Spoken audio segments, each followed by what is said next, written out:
So obviously you got some flack for SBJ Airplay. Was it worth it? Oh yeah, the only moment that I regretted it was the moment Oliver Campbell called me a racist because I felt like kind of like that guy. I still do. I mean, we got over it. We talked it out, but there was like this butthurt moment where like things weren't going exactly the way leading up to Airplay the way that some people wanted it to be. So it got really heated, and I think it was because I mean I could be calm about it because I'm just parachuting in and hear a bunch of people live in this shit for months and months. Um, but still, that was the only low point. The rest of it, so that was the only part that I was like kind of depressed because I've been called a racist before, but usually not by people I like. Um, and then the only frustrating moment was listening to Milo rant on and on for literally 10 minutes straight.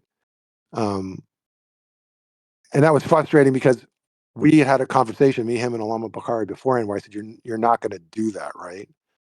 And he's like, "No, no, I'm going to be, I'll answer your questions, everything." Because I told all the panelists, "Look, we're doing this journalistically.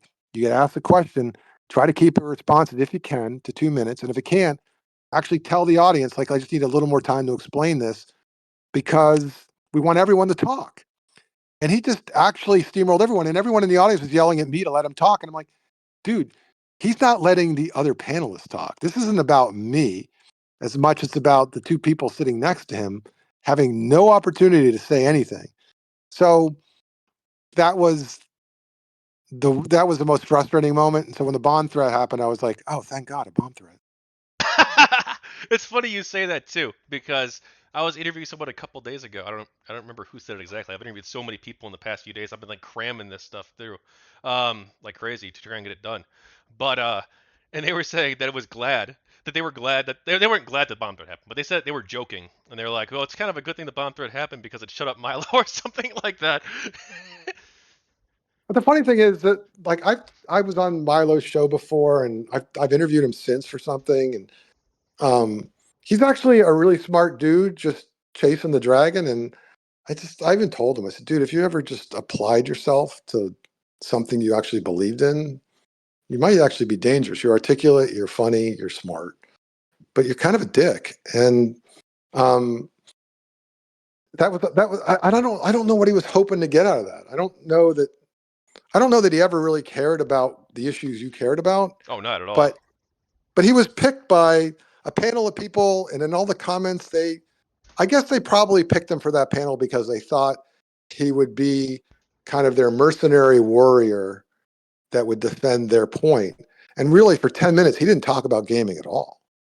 He talked about women's rights. He talked about his issues. So it was really the most frustrating part was not having him talk so much, was looking in the crowd and having the pro Gamergate crowd say, "Shut up, let him talk." And I'm like, dude, he's not talking about anything that's representing you right now. Are you actually listening to what he's saying?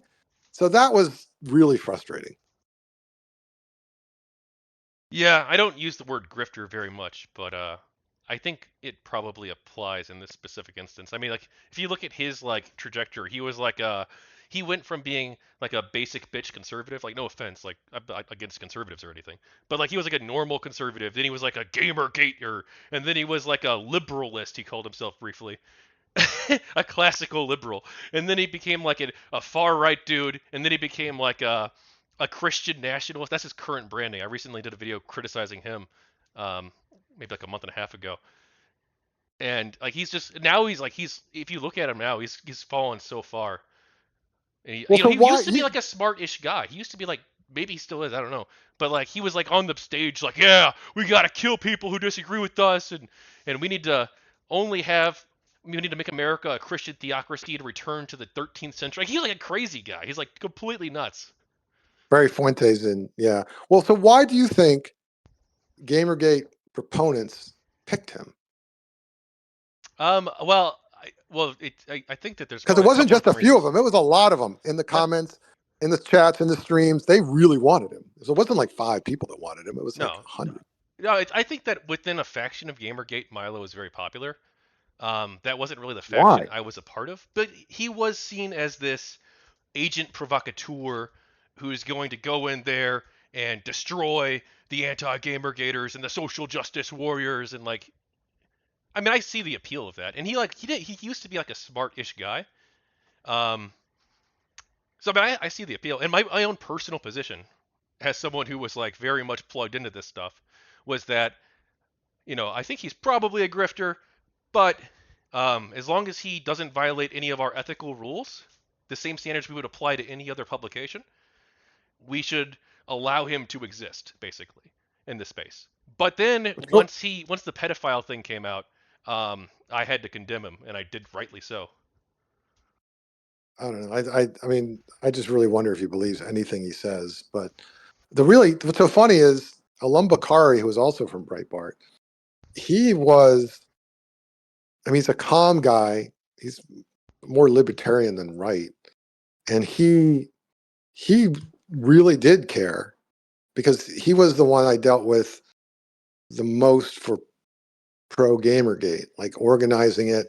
And he wasn't egotistical about it or eceleb, which is a term I did not know when I started this. But he didn't even want to be on the panel. Like they kind of drafted him. He just wanted to help organize the panel to pick the panel.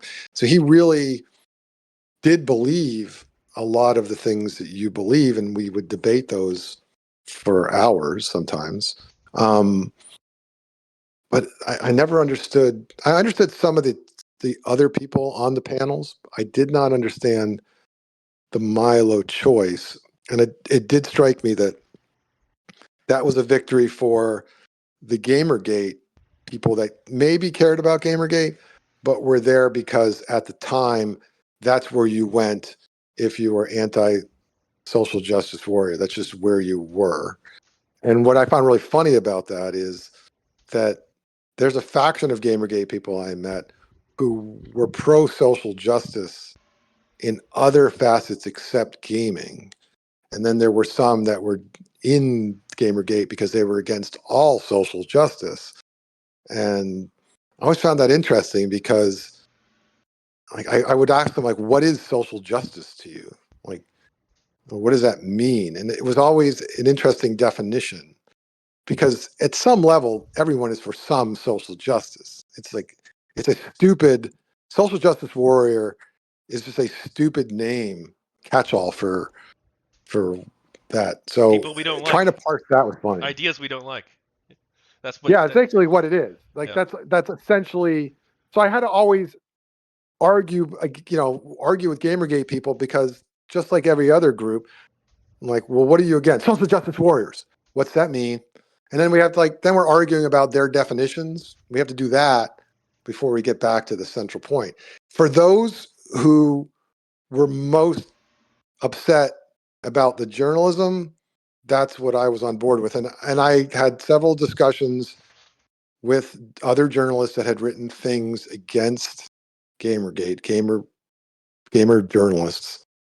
Like, well, that is such a narrow thing. You are focusing on a sliver of what this movement's really about. I think I don't really know if that's true. I mean, when you look at the level, you have so many people that have no other choice. There's only several major gaming websites, and you guys have a shitty policy about actually engaging your audience.